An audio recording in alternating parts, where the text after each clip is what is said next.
انظر الی مقعدک من النار، جو آپ گناہوں کے ٹریک پر چلے تھے نا، اس کی وجہ سے جہنم کا ٹھکانہ دیکھو. قد ابدلک اللہ بہ مقعدا من الجنہ، اللہ تعالیٰ نے آپ کے اعمال صالحہ کی برکت سے، اپنے فضل و کرم سے اس کو جنت کے ٹھکانے میں تبدیل کر دیا. فیراہما جمیعا، پھر جہنم والا ٹھکانہ بھی دیکھتا ہے، جنت والا بھی ٹھکانہ دیکھتا ہے. وَأَمَّا الْمُنَافِقُ وَالْكَافِرُ الْأَمَانُ وَالْعَفِيرُ، وہ کیا کہتا ہے؟ فَيُقَالُ لَهُ، جب اسے کہا جاتا ہے کہ بھئی مَن رَبُّكَ، تیرا رب کون ہے، تو وہ آگے سے نعوذ باللہ کیا، ہاہن ہاہن لا ادری، مجھے معلوم نہیں ہے. وَمَا دِينُكَ، تو وہ کہتا ہے ہاہن ہاہن لا ادری.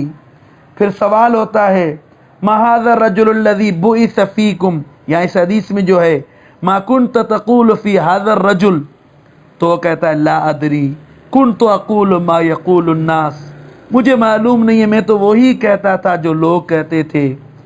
پھر کیا ہوگا؟ فَيُنَادِي مُنَادٍ مِّنَ السَّمَاءِ، آسمان سے ایک منادی اعلان کرے گا، ان کذب، اس نے جھوٹ بولا.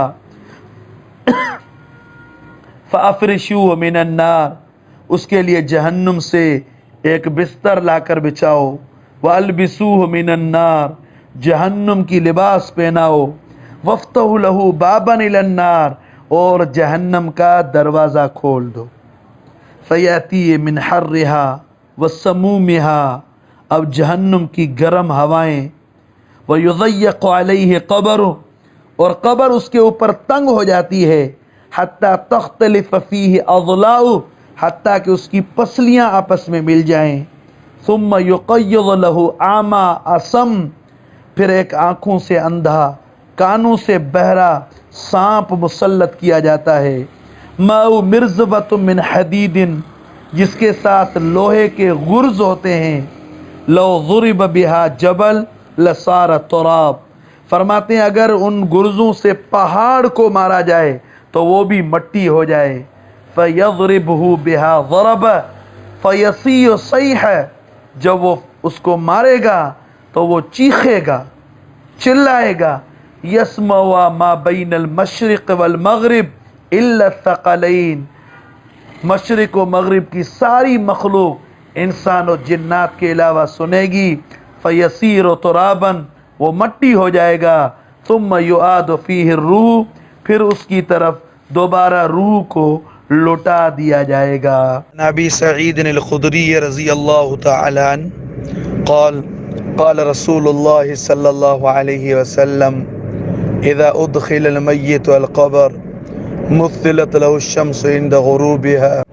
ایک روایت میں ہے کہ جب میت کو، مردے کو قبر میں دفن کیا جاتا ہے، خواہ کسی وقت بھی دفن کریں، لیکن اسے محسوس ہوتا ہے کہ سورج غروب ہونے کے قریب ہے، فرشتے آ کر اسے جگاتے ہیں، اٹھاتے ہیں، تو وہ کہتا ہے دعونی اصلی ما صلیت، پہلے مجھے چھوڑو میں عصر نماز پڑھوں.